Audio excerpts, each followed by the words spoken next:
Imagine predicting India's entire economic future nearly 40 years before it actually happened, being called a traitor for it, and then being proven completely right. Welcome to episode 6 of 30 Unknown Icons of Indian Finance.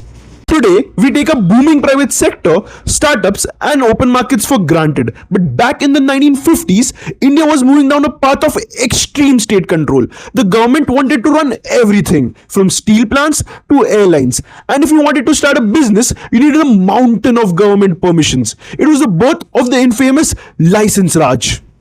Businessmen found it almost impossible to get things done.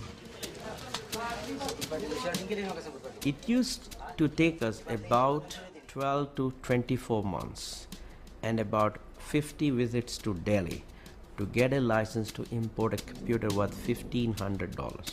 Almost every industrialist stayed quiet to keep the government happy, except for one man. Ardeshir Darabshah Shroff, or A.D. Shroff. This brilliant London School of Economics graduate was an absolute titan of finance. He was the chairman of Bank of India, a director at Tata, and even represented India at the historic Bretton Woods conference in 1944, which literally created the World Bank and the IMF.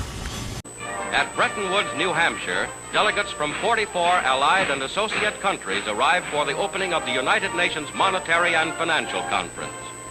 Invited by President Roosevelt to the first major world financial meeting since the London Conference of 1933, Shroff saw where the economy was heading and refused to look the other way. In 1956, he did something incredibly bold. He launched the Forum of Free Enterprise. It was a lone fiery crusade to educate the common man about the dangers of choking individual business initiative. He openly warned that excessive government control would lead to inefficiency, corruption, and economic stagnation. The political establishment hated him for it. But Shroff wasn't anti-planning. He just fiercely believed in the power of ordinary Indian entrepreneurs. And history vindicated him. In 1991, when India finally faced a massive economic crisis, the government had to dismantle the same exact system Shroff had spent his life fighting against.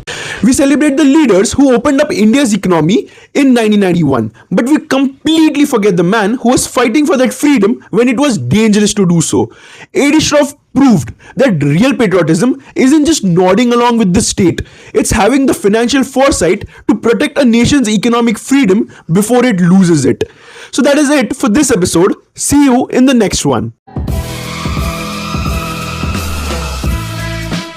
Imagine predicting India's entire economic future nearly 40 years before it actually happened.